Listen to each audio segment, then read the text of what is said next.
forms of mo'olelo include stories or narratives that are passed from one generation to the next, or even across the same generation. Other mo'olelo are mele, and other mo'olelo are place names. There's so much there that we can access. On the flip side, when you remove the language, as Hawaiian language was removed, you divorce the people from the knowledge that's encapsulated in place names, in the words of the songs that they still sing, or in the English translations even of the stories that they're now listening to. In mo'olelo that are considered kind of mo'aukala now, which are historically accurate, you can figure out about what happened at a particular place. But when you break into the Kaʻao, the mo'olelo Kaʻao, they seem really fantastical. And those are the kind that the foreigners call it like fairy tales because they're not believable. It is a mo'olelo. It's meant to be passed on. So why would the kupuna pass on fairy tales that don't make sense? That's only because they don't make sense to people who aren't trained to make sense of them, right? As a Kumu Hula myself, our lineage has a way to crack into the code of Kaʻao, and we have a way to interpret the data that's encoded within Kaʻao. The characters in the Kaʻao, they seem really fantastical. They do these superhuman feats. But when you look at this being in the story and how it interacts with this being in the story, well, if you look at their physical counterpart in the environment, you'll see that how they interact in the story is exactly how their physical counterparts in the environment react to each other. So if I know the attributes of this Kaʻao, I know exactly how that particular plant is going to react when it comes into contact with this plant. And let's say for medicine, if I need this plant for medicine, but in the story, this plant is its enemy, I'm not going to put them together because they'll even each other out. Instead, if I have to include this ingredient, I'm going to find this plant's allies and outstack this one, so that when we put them together, for maybe this is necessary for a binding agent or something, that these attributes overpower it. And so that's the way that we can create balance or create overbalance, by understanding the context and the content of these Kaʻao. I know that the stories say Pele and Kamapua'a fight. If you have a pig-infested area, but you need to plant kalo, pigs will eat everything of kalo, from the corm all the way up to what you need to kohi for the huli. But they won't eat uahia pele, which is a body form of pele. So you have kamapua'a in the form of a pig, you have pele in the form of this kalo. In the stories that they don't get along in the environment either. They're going to leave each other alone.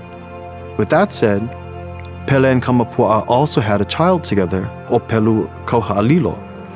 And so when you look at Kamapua'a's other form, which is water, and you look at Pele's form, which is lava tubes, you see that where these lava tubes transport water out underneath the ocean floor, that's where the kupuna would drop all their stones over generations to create these ko'a that became the nursing grounds for fish like Opelu and Akule. And so in these stories, you would think, how could a pig and Pele have an Opelu?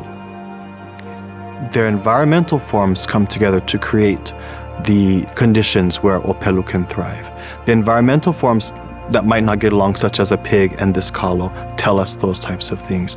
So when it comes to these Kaʻao, at least, those contain data that were meant to be passed successively onto our generations so that we can access the data and understand what's going to take place around us. We might have the same story on Maui as they do on Oahu with slight variations. That's because the environment on Oahu is different than Maui's is. Doesn't mean that ours is better than theirs. It just means that this is what applies on Oahu, this is what applies here on Maui. All of these things, from mele to place names to mo'olelo, mo'aukala, and mo'olelo Kaʻao, can serve to strengthen our identity and our connection to the ʻāina based on what the kupuna left for us. Place names as forms of mo'olelo, they are meant to be maintained in the landscape. But when you have a culture, i.e. US, imperialism, coming over, they intentionally remove place names. They remove the language, and so they divorce us from the data encoded in these names. So place names can record things like historical incidents that happened there. They can record environmental data, the spiritual significance of a place, all manner of knowledge that can be in these place names. Let's look at this town where we're at now. What does Pukalani mean? But because in our local speech, Puka and Lani are regular words, they're like, oh, heavenly hall, or hall in the heavens. Oh, why? Oh, my father said, when it's cloudy everywhere, get one hall above Pukalani, which is not true, right? Because otherwise we wouldn't have rain, but we do get rain here.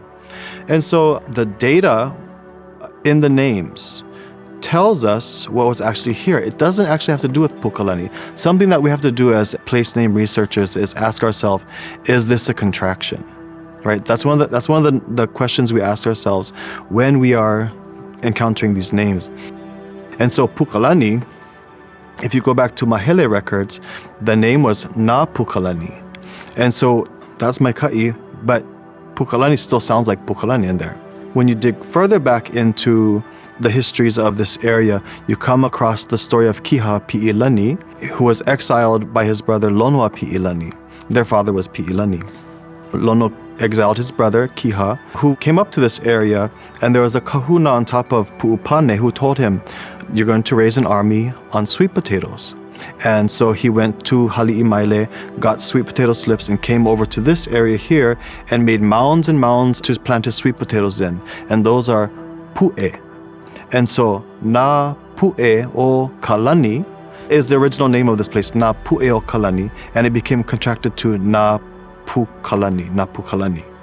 The place is literally named for the sweet potato mounds of Kiha Pi'ilani, right?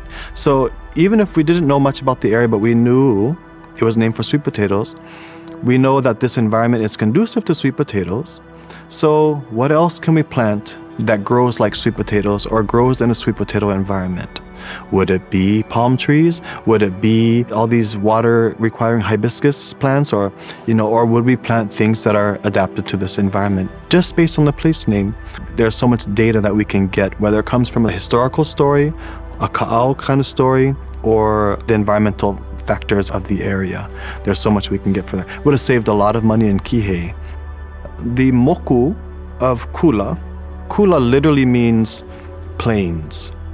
And so the dominating landscape of the moku would have been plains. So you can kind of see how parts of it were conducive to sugarcane because it requires large tracts of flat open land. But the area called Kihei now also is in the kai side of Kula. When it comes to that area, gosh, there's like Waimaha'iha'i, Kulani Hakoi, a whole bunch of names that have to do with water, and not pleasant, gentle water either, like Kulani Hakoi. It's a very large gulch down there, so it kind of tells you that when the actual pond in the sky, Kulani Hakoi, spills over, where it's going to come down through. Something else that you can see, there's fish names on the Kalepolepo, Ko'i'ie. The fish ponds can only exist in a place where fresh water mingles with seawater.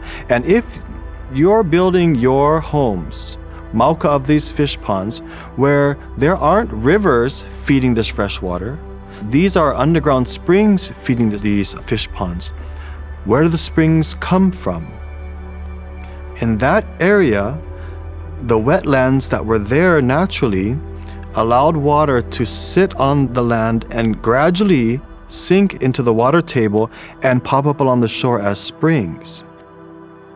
So if there's these fish ponds in the area where there's no rivers or streams feeding it, and you're building your house mauka of that, you're building your house on what was most likely filled in wetlands. Where water once was, water will be again. And so anytime there's significant rainfall in the Kihei area, what's now called Kihei, it goes back to where those wetlands were and want to be. So there's so much in our place names and just in being able to kilo the environment that can still save people a lot of money today.